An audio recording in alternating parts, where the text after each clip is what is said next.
Donc, I'm back, I'm back, I'm back. Je suis très contente. Là, ça y est. Je suis revenue, hein. Il y a des petits changements, hein. Déjà, vous n'avez pas vu, la lumière, elle est déjà bien, hein. Voilà, j'avais plus de lumière, j'avais plus de lampe. Donc, j'ai dû acheter une nouvelle lampe. Là, maintenant, j'ai la nouvelle lampe. Là, je vais pouvoir me lâcher sur les tutos, make-up, et les blabla, les blabla, les blabla. Et plein d'autres vidéos. Voilà. Donc, j'ai fait une petite pause. Voilà. Déjà parce que j'avais énormément de travail. J'ai fait une petite formation entre-temps.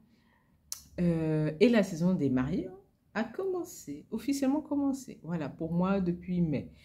Donc, j'étais un petit peu à gauche, à droite. Ces temps-ci, je ne finis jamais à l'heure. Voilà. J'ai de la clientèle. Je prends un peu plus. Voilà. D'ailleurs, je rends grâce pour ça, gratitude, voilà. Et ben voilà, maintenant je suis de nouveau, hein, je suis revenue sur la chaîne YouTube. Voilà. Alors, pour moi, c'était un bon moment pour vous parler de tout ce qui est coaching, etc. Pourquoi j'ai choisi cette première vidéo de coaching, vivre son authenticité. Pourquoi? Parce que je me suis dit, bon, c'est le moment, je vois énormément de choses ces temps-ci dans le milieu, ça bouge relativement, voilà, pas forcément dans le bon sens, mais je voulais vraiment vivre, partager avec vous mon point de vue sur le milieu, etc., sachant que c'est pas aussi facile que ça. Beaucoup de choses ne sont pas dites, ne sont pas euh, dénoncées, entre guillemets, partagées avec vous, ça serait le plus le terme. Voilà, il y a des choses, il ne faut pas croire ça. On galère au niveau administratif, il y a plein de petites choses, voilà. Il y a l'après-Covid, voilà. Après, comme je dis, il ne faut pas oublier que aussi le fait d'être en Martinique donne une autre dynamique que si j'étais soit en Guadeloupe, ou soit sur Paris, ou soit aux États-Unis, soit à Londres. Voilà. Donc, il y a une autre dynamique aussi à aborder. Essayer de tâter le terrain, essayer de voir avec mes clientes pour voir qu'est-ce que je pourrais vous apporter, etc. Là, comme nouvelle vidéo. Il y aura des nouvelles vidéos qui vont arriver. Il y en a déjà deux qui sont déjà filmées. Il y en a une qui est déjà prête au montage, mais je ne sais pas pourquoi. J'hésite un petit peu à la poster. Là, on parle de tout ce qui est make-up, etc. Donc, ça viendra. Voilà. Là, je pars sur la vidéo de coaching parce que c'est vrai que ça fait un moment que je me dis qu'il faut que je me lance dans cette affaire de coaching-là. Et de plus en plus, même mes clientes elles me disent, mais Aurélie, tu devrais vraiment lancer dedans, tu devrais vraiment partager parce que voilà quoi, on sent que tu peux vraiment partager en toute authenticité, avec vérité, et puis échanger avec vous. De toute façon, vous me direz, voilà, pour ceux et celles qui me suivent, ceux qui sont dans le milieu également, mais peu importe le milieu, ça peut être entrepreneuriat, pas forcément coiffure, ça peut être aussi entrepreneuriat, mais dans d'autres milieux d'activité. De toute manière, on est à peu près dans le même bateau. Donc voilà. Et puis, il y a des nouvelles vidéos qui vont arriver, il y a des vidéos commentées qui vont arriver. Je vais un petit peu changer de plus en plus la manière de filmer, le cadre, etc. Je vais tenter aussi de vous partager plein d'autres choses sous forme de vlog, partager avec vous des prestations, certaines choses avec d'autres professionnels. Voilà, pour que vous puissiez voir que oui, en Martinique, ça reste quand même relativement dynamique. Il faut choisir des bonnes personnes. Voilà, donc je vais essayer de faire le maximum. Et les interviews aussi vont reprendre. Donc la dernière fois, j'avais fait 3 vidéos avec 3 interviews, mais quand j'étais en Guadeloupe, ça datait déjà de 1 an. Voilà, et là, maintenant, je vais partir sur la Martinique. J'ai plein de personnes à vous présenter, si elles acceptent, si elles sont toujours OK. Voilà, normalement, il y aura une première interview qui va arriver très, très, très bientôt. Voilà, donc là, j'essaie de mettre en place tout ça, avoir le matériel pour vous proposer vraiment des choses intéressantes. Donc voilà, ça c'était la pause café, tu vois. Non, c'était la pause présentation un petit peu. Donc, là, je vais revenir au sujet de vivre son authenticité. Alors, vivre son authenticité. Pourquoi je voulais vraiment aborder ce sujet-là dans cette vidéo-là de coaching avec vous? Parce que pour moi, je donne mon avis, hein. Après, vous me direz, vous me laisserez en commentaire ce que vous ressentez à ce niveau-là. Euh, Quelque chose que j'ai compris pleinement. Ça faisait déjà un moment que j'avais compris ça, mais là encore plus avec certains événements, certaines choses qui sont arrivées dans ma vie, la période de Covid, après post-Covid, etc. Quelque chose que j'ai compris, c'était qu'il fallait vraiment être authentique dans ce que vous faites et pour ma part, dans la coiffure. Je m'explique. Ces temps-ci, j'observe. J'observe énormément de personnes qui veulent se lancer dans la coiffure, dans le milieu de la coiffure, dans le milieu de la beauté, mais plutôt dans la coiffure parce qu'il y a de l'argent à se faire dedans. Voilà. Et vous, cliente, vous ne le savez pas, vous ne le remarquez pas, vous allez suivre quelqu'un, etc. Voilà. Mais pour moi, avant tout, quand vous êtes coiffeur, il faut être passionné. Voilà, là, ce serait vraiment la première thématique que je pourrais vous apporter par rapport au sujet de vivre son authenticité. C'est soyez passionné de ce que vous faites. Voilà, vous ne pouvez pas vous lancer dans un secteur d'activité, vous n'aimez pas les gens, vous n'aimez pas la communication positive. Voilà, vous n'avez pas forcément une volonté d'évoluer sur le long terme et évoluer sur différentes formes, etc. Parce que ce qu'il faut savoir, c'est que, par exemple, dans le milieu de la coiffure, ce n'est pas que la prestation. Il y a également d'autres choses que vous avez tout autour de la prestation, qui est le conseil, qui est la vente de produits s'il faut, voilà. Et puis apporter un plus, un cachet, quelque chose que vous allez apporter à votre cliente. Essayer de faire ressortir l'authenticité, le caractère, l'énergie réelle, authentique de votre cliente. Voilà, et ça, il faut s'adapter à chacune des personnes que vous allez coiffer. Voilà. Et pour moi, l'une des choses que vous devez savoir, c'est que si vous vous lancez de la coiffure, vous devez absolument être passionné. Ça ne sert à rien de vous lancer dans quelque chose et vous voulez juste l'argent. Ça ne va pas fonctionner. Déjà de un, les clients, de plus en plus les clientes sentent que vous n'êtes pas passionné, que vous faites le truc parce que voilà, oui, sur le moment, ça va dépanner, etc. Mais maintenant, à force de discuter avec ma clientèle, avec les gens même, voilà, avec des femmes, même celles qui passent à la boutique, hein, voilà, beaucoup me disent que on ressent de moins en moins les gens qui sont passionnés. D'ailleurs, de toute manière, le fait, par exemple, de coiffer quelqu'un, de ne pas parler, d'être au téléphone, etc., pour moi, ce n'est pas être une coiffeuse.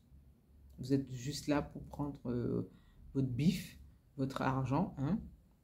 C'est juste pour vous payer des belles choses, peut-être des voyages, pour payer c'est une question de finances. Mais ce n'est pas quelque chose qui va vous passionner, où vous allez conseiller, discuter avec la personne, voilà. Et ça reste quand même la coiffure reste quand même un secteur d'activité où on est euh, on est perpétuellement en communication avec des gens. Voilà, donc vous êtes dans l'obligation de parler, de discuter, d'essayer de comprendre, d'avoir un petit moment off au début de la prestation quand vous ne connaissez pas le client ou la cliente. Vous êtes obligé de lui poser des petites questions pour savoir les shampoings, les soins, est-ce qu'elle met des huiles, est-ce que la personne fait des allergies, est-ce que la personne a des spécificités au niveau de ses cheveux, le cuir chevelu, est-ce qu'il y a des plaques, est-ce que... Voilà, c'est une obligation d'être dans le conseil, d'être à l'écoute de sa clientèle. Voilà, donc l'une des premières choses que je pourrais vous dire, que ce soit dans la coiffure, ça peut être dans le maquillage, ça peut être dans l'onglerie, soyez à l'écoute de votre clientèle et soyez passionné. Plus vous aimez ce que vous faites, plus vous allez apporter un plus, plus vous allez apporter votre personnalité, votre manière de voir les choses, etc. On est tous authentiques. On a tous à apporter quelque chose au monde, à, à chacun d'entre nous, hein. Moi, demain, je peux même aller voir une autre coiffeuse. Si je sens que, ouais, je suis à l'aise, qu'elle me conseille, qu'elle va me chouchouter, etc., qu'elle va écouter mes suggestions, elle va écouter ce que je dis. Si je dis que je fais des allergies, elle va écouter, elle va pas faire ce qu'elle veut ou ce qu'elle souhaite. Ou je dis que si je veux du naturel, elle va me dire, ok, tu veux du naturel, je propose du naturel. Si tu veux pas du naturel, etc. Ça, c'est vraiment quelque chose de très important. Même quand je vous dis ça, vraiment au niveau de la passion, soyez passionné par ce que vous faites. Ma première mariée, en mai, j'ai pu discuter avec elle. Lorsqu'elle a pris son rendez-vous, elle avait pris le rendez-vous un peu juste. Voilà, on n'était pas trop loin de la date de son mariage. Voilà, il y avait peut-être un mois et demi à peu près. Et finalement, quand je l'ai coiffée, etc., elle m'a dit, oui, est-ce que tu serais disponible pour un mariage, pour mon mariage, etc. Elle a dit qu'elle a fait plusieurs coiffeuses. Certaines voulaient que lisser, d'autres ne voulaient pas rajouter, d'autres ne voulaient pas démêler, pas de coiffer, d'autres n'étaient pas dans cette ouverture d'esprit-là. Quand vous êtes passionné, vous êtes censé être dans l'ouverture d'esprit. C'est-à-dire que vous devez vous adapter à chaque personne parce que chaque personne est vraiment unique. Voilà. Et la passion fait de vous aussi un professionnel unique. Donc ça, c'est vraiment l'une des premières choses que je voulais partager avec vous, c'est soyez passionné par ce que vous faites. Voilà. Ensuite, le deuxième point que je voulais aborder avec vous, je l'avais déjà abordé lors d'un direct sur Instagram. Voilà, et alors, j'ai fait le direct parce que j'ai eu un petit souci avec une entreprise, voilà. Ça date de quand? Avril? Ouais, peut-être avril, mai. Voilà, j'ai fait appel à une entreprise, c'est une voiture, tout ça, j'avais des choses à réparer, je leur ai dit que j'avais besoin de faire telle réparation, telle réparation. Finalement, ils ne m'ont pas écouté, ils ont fait tout le contraire. Voilà, je me suis retrouvée avec une somme astronomique et je me suis dit, mais pourquoi les gens ils n'écoutent pas? Voilà. C'est quelque chose qui m'a choquée. Je me suis dit, mais je vais voir un professionnel. Déjà, ça prouve que déjà, de un, le premier point que je vous ai donné, soyez passionné par votre métier, par ce que vous faites. Ça, c'est très important parce que là, ça rentre vraiment dans le sujet du deuxième point. Pour moi, je vais vous dire quelque chose. Ça va faire 6 ans que je suis professionnelle. Donc, c'est-à-dire que je travaille officiellement avec numéro de SIRET, etc. L'entreprise, elle est officiellement bien ancrée dans le système administratif français. Voilà. J'ai commencé au black.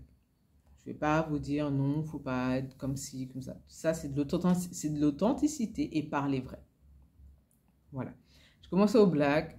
Voilà, mais je n'ai jamais été dans une dynamique déjà de un, à empêcher les autres de boire et manger, de deux, faire le contraire, ne pas écouter la cliente ou le client, ne pas écouter ce que la personne vous demande.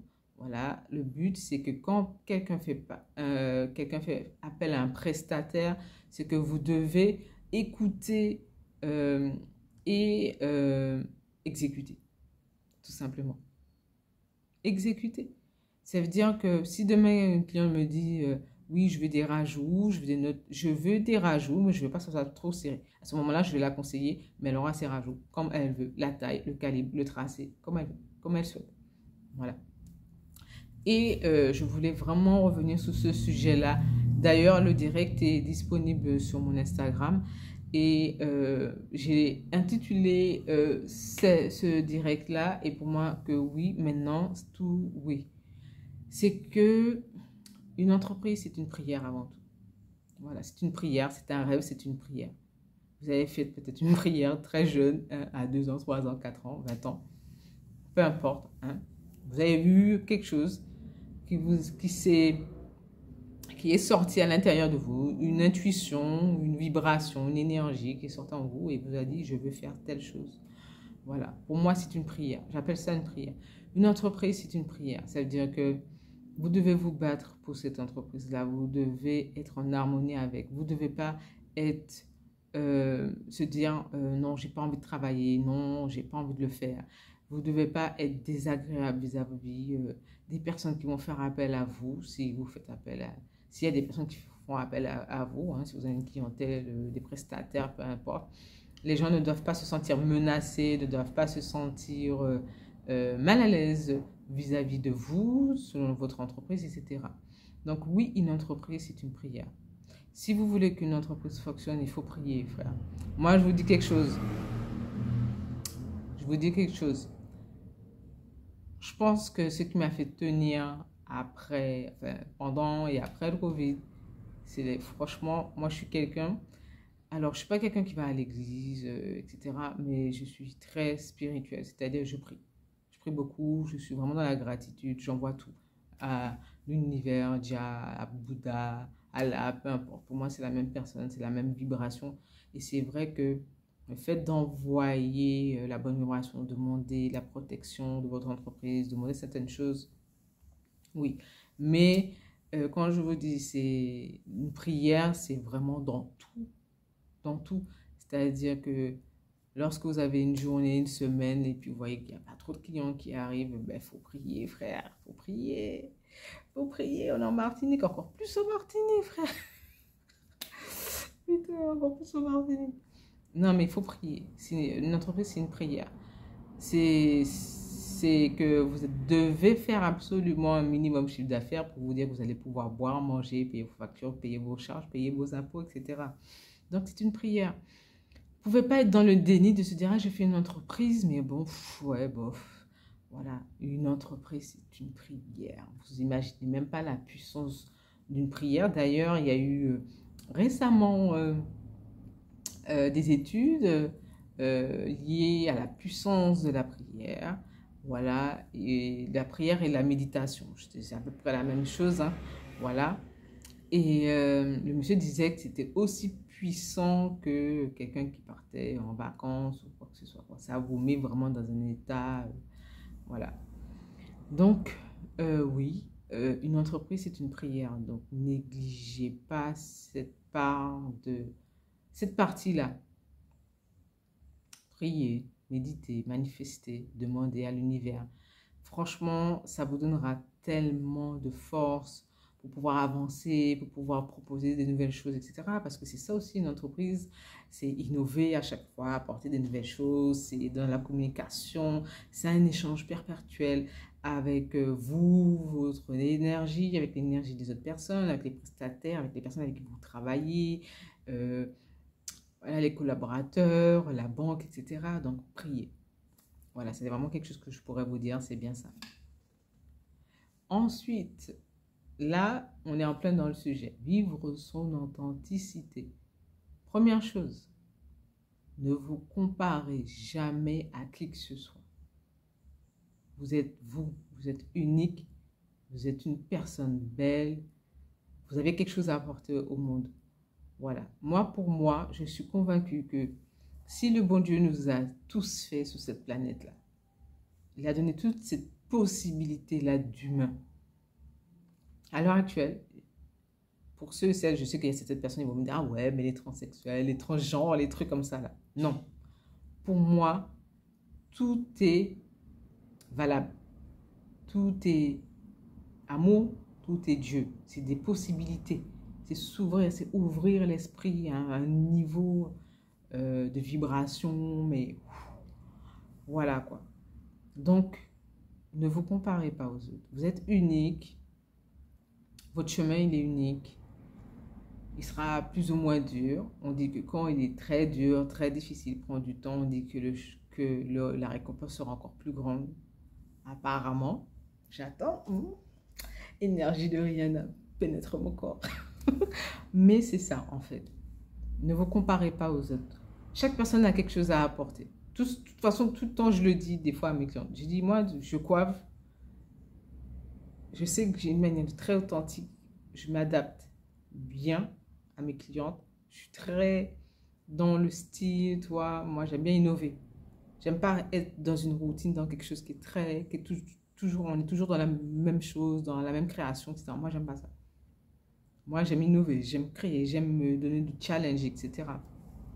Il y a d'autres personnes, elles vont vouloir se spécialiser dans les coupes, hein, coupes courtes, etc., dans le curl, etc. Chaque personne a quelque chose à apporter. Donc, ne vous comparez à personne. Vous êtes authentique et prenez votre temps. Votre timing n'est pas celui d'une autre personne, n'est pas celui de votre cousine, de votre soeur, de votre frère ou de votre copine ou de votre soi-disant pseudo-concurrent, concurrence, voilà. Chaque personne a son chemin, chaque personne a quelque chose à apporter, chaque personne a quelque chose à apporter à son niveau et autant au timing divin. Voilà. Donc, ne vous comparez pas aux autres. Voilà. Moi, je suis comme je suis. Voilà. J'aime changer de coiffure. J'aime. Ouais, c'est moi. Ça, c'est moi. C'est moi avec moi. Moi, j'aime expérimenter. J'aime tester. Ça, c'est moi. Demain, une autre personne, elle ne va pas être dans cette dynamique-là. Ça ne veut pas dire qu'elle ne sera pas une bonne personne, elle ne sera pas un bon professionnel, etc. Donc, il y a quelque chose que vraiment, je veux vraiment vous dire et je le dis tout le temps à mes clientes, même pour vos locks, pour vos cheveux naturels. Des fois, j'ai des clientes, elles me disent, oui, mes locks ne ressemblent pas à un tel. Oui, mes cheveux ne sont pas comme un tel. Oui, mais pourquoi j'ai des chichis? Ne vous comparez pas aux autres. C'est valable pour tout le monde. Quand je dis tout le monde, c'est que tes micro-locks ne vont pas ressembler à les micro-locks d'un tel. Tes locks ne vont pas ressembler aux autres. Déjà, on est tous différents d'une certaine manière. Et de plus en plus, on est métissés, mélangés, de ouf. Voilà. Moi, quand je regarde comment je suis, mes cheveux, etc., je vous assure que je ne ressemble pas à ma soeur. Voilà, je ne ressemble pas à ma soeur. Voilà, ma soeur, elle est vraiment typée indienne. Voilà, et moi, elle fait plus négresse, quoi. Voilà, quoi. Je suis un peu plus négresse, quoi. Donc, voilà, une femme noire, voilà, avec les cheveux bien crépus. Mes cheveux ne ressemblent pas à ceux de ma soeur. Mes cheveux ne bouclent pas, enfin, bouclent un peu beaucoup moins que par exemple ceux de ma soeur. Voilà, et c'est OK avec ça. Donc ne vous comparez pas aux autres.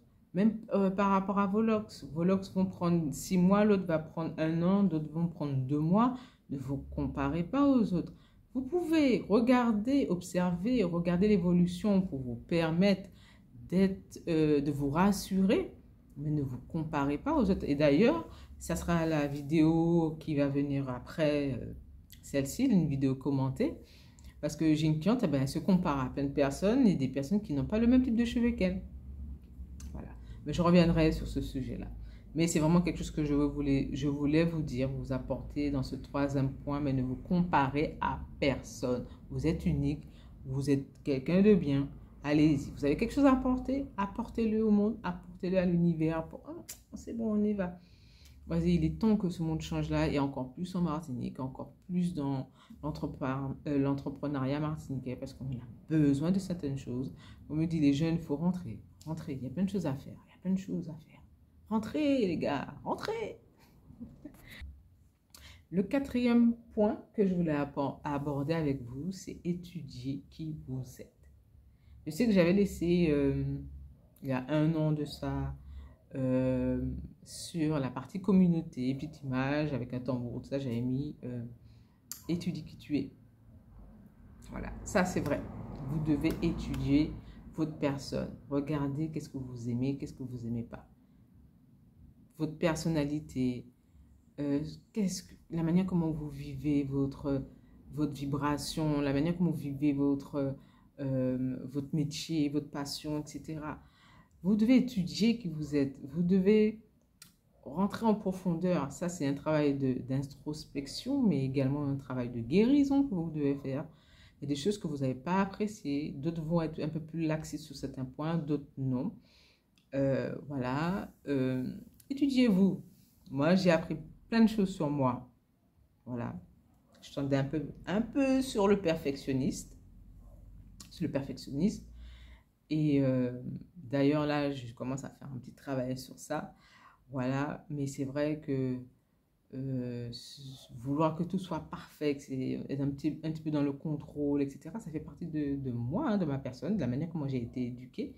Mais si je n'avais pas fait ce travail-là sur moi, je n'aurais peut-être pas su que je l'étais. Voilà.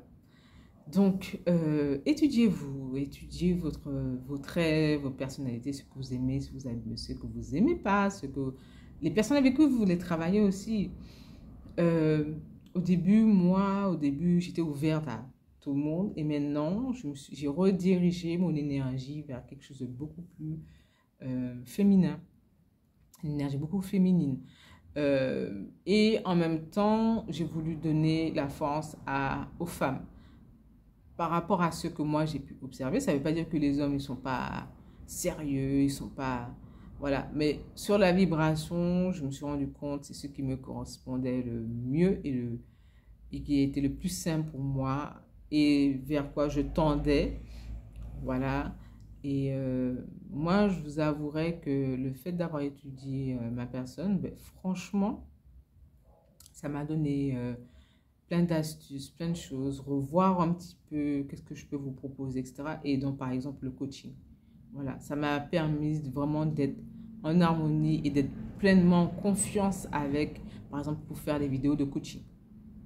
Voilà, je pense que j'avais besoin de ce moment-là, étudier, regarder que j'étais, nettoyer, guérir pour vraiment faire certaines vidéos. Il faut avoir une certaine confiance en soi, voilà, pour pouvoir avancer vers ce qui nous est destiné, voilà. Et pour tendre vers ça, vous êtes dans l'obligation de travailler sur vous-même, sur votre personnalité, sur qui vous êtes véritablement.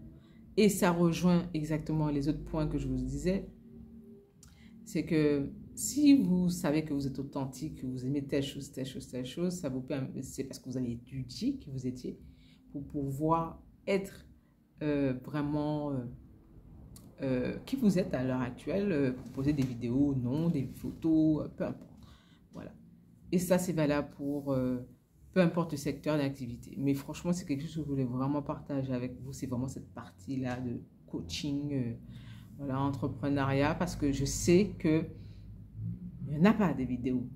Il n'y en a vraiment, vraiment pas. Et en Martinique, je ne pense pas que j'ai vu des vidéos de personnes qui est en train de vous parler, enfin, qui vous explique un petit peu l'entrepreneuriat aux Antilles, quoi, et en Martinique. Et le dernier sujet que je voulais vous partager avec vous, c'est développer sa créativité et manifester. Alors, là, c'est vrai, c'est bon, là. Je suis chopée là sur le sujet. Voilà, développer sa créativité. Quand je vous dis développer sa créativité, déjà, ça rejoint tous les autres points. Si vous êtes passionné, vous êtes créatif. Si vous aimez ce que vous faites, vous êtes créatif. Si vous étudiez qui vous êtes créatif. Si tu ne te compares pas aux autres, tu es créatif. Pourquoi je veux vous dire ça? Maintenant, on est dans une société où celui-ci copie sur cette personne-là. Cette personne-là va reprendre la même méthode, va mettre ses mots, mais va reprendre exactement la même chose. On est quand même dans une société où bon, les gens ils se copient ou font à peu près la même chose et eux reprennent à peu près la même chose, mais nous n'avons pas forcément cette part de créativité. Donc vraiment être dans avoir l'énergie, avoir comment vous dire ça, avoir l'idée manifestée, donc l'idée est en train de jouer dans votre tête, etc. Après, l'intuition, etc., ça se développe en vous, vous essayez de mettre en place l'activité, peu importe ce que vous voulez faire. Voilà, la créativité, c'est dire, ah ben moi je vais le faire comme ça. Si je vais ouvrir une boutique de cookies, je vais mettre moi de la farine locale. D'autres vont dire, ah, mais moi je vais travailler avec de la farine de manioc. Ils vont dire, moi je vais que travailler avec des farines de blé, de sarrasin, des trucs comme ça. Voilà, ouh là là, la fille elle a bugué. La créativité, c'est vraiment au niveau de cette partie-là. C'est en quoi mon authenticité va me permettre d'être créatif et de créer quelque chose qui va me sortir de l'eau et qui va me permettre d'avoir quelque chose qui va plaire aux autres. Voilà, ça c'est la créativité. Et le manifester.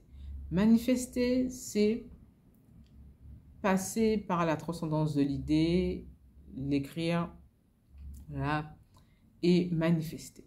Manifester, c'est aussi passer à l'action. Des fois, c'est passer à l'action. Voilà. Le plus souvent, on a peur, surtout aux Antilles.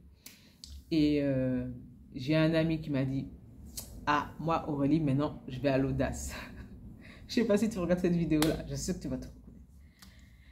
Et quand il m'a dit ça, franchement, je me suis dit, mais c'est ça. Ici, aux Antilles, en Martinique, il faut avoir de l'audace. Une putain d'audace. Franchement, il faut vraiment aller à l'audace. Aller vers l'autre. Aller demander. Regarder. Selon le secteur d'activité, vous allez... Voilà. Et puis, faites ce que vous avez envie de faire. C'est ça l'audace. C'est ça la créativité. Et c'est ça la manifestation.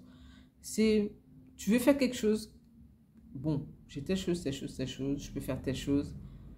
Voilà. Je peux créer une entreprise. Je peux créer un restaurant.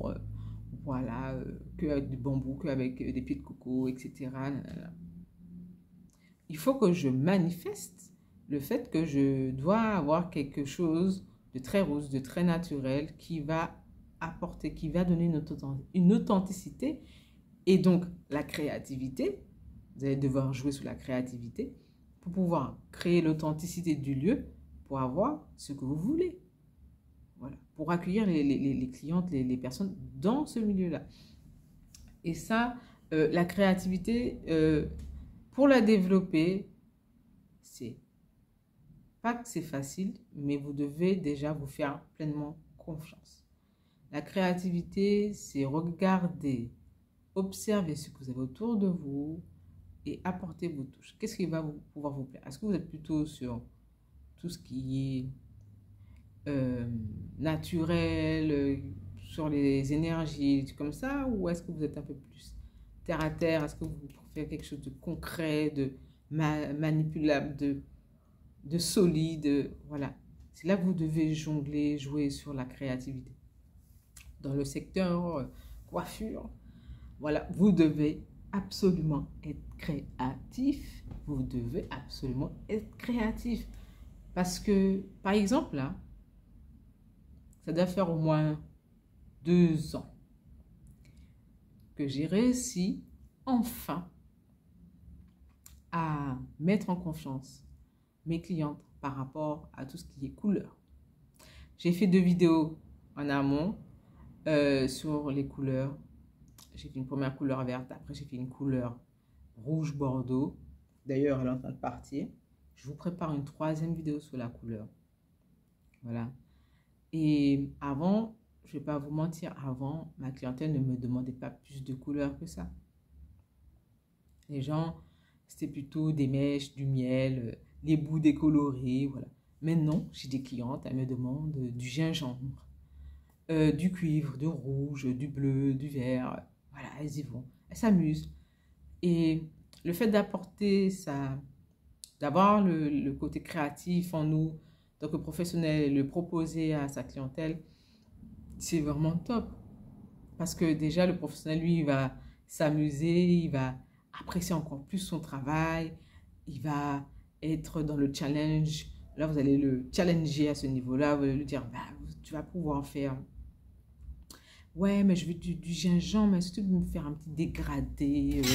Je veux pas que mes cheveux soient trop noirs, etc. Vous allez jouer sur les tons, sur le dégradé, sur le taille to dye, voilà, sur les différentes techniques que vous avez en couleur, etc.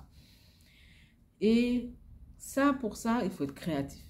Et il faut que ce côté créatif puisse sortir en vous. Et pour le développer, la créativité, c'est vraiment vis-à-vis de votre enfant intérieur. Voilà. C'est vraiment vis-à-vis de votre enfant intérieur. C'est-à-dire que la personne que vous étiez quand vous étiez petit, ce petit garçon-là ou cette petite fille-là avait des rêves. Elle avait des rêves. Et elle s'est dit, bon, moi je vais faire ça, je vais faire ci, je vais faire ça. Après, on se forme. Après, on est dans le milieu. Il faut apporter toutes ces choses-là, toutes les informations, toute la technicité que vous avez apprise durant les formations. Voilà. Il faut le faire ressentir. Et parfois, il y a beaucoup de personnes qu'il ne faut pas forcément ressentir cette part de créativité en eux.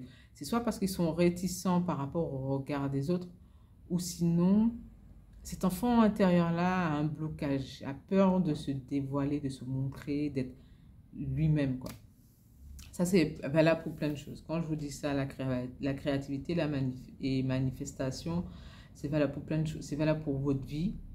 Quand vous voulez acheter une voiture, vous voulez refaire la déco de votre maison, ou vous voulez construire une maison, c'est la même chose. Vous avez un projet, c'est d'avoir une maison. Comment vous voulez avoir votre maison? Il faut être dans la créativité, dans l'idée de savoir comment je veux ma maison, 2 étages, plein pied, je veux une tiny house, je veux une maison en bois, je veux, voilà, je veux un truc en conteneur, voilà. Ça, c'est la créativité, la développer. Et manifester, c'est passer à l'action. Regardez, comparer, regardez des vidéos, etc. N'ayez pas peur de manifester ce que vous voulez, ce que vous souhaitez. C'est très important dans une entreprise. Parce que des fois, on peut t'amener à réfléchir très rapidement, voire ne pas réfléchir et faire en sorte que le truc soit manifesté tout de suite. Ça arrivait beaucoup pendant la période de Covid où moi j'ai eu deux fois des moments où j'ai dû ne pas réfléchir et me dire bon, il y aura le confinement, donc je dois faire un petit stock de ma matière première là, comme ça je peux toujours créer. Ça, c'est créer et manifester. Voilà. C'est ça, mais ça peut être plein d'autres choses, hein. Voilà, je ne vais pas forcément rentrer dans le sujet. Voilà, mais j'espère que tout ce que je vous ai apporté là comme information, ça vous plaît. J'espère que, voilà quoi.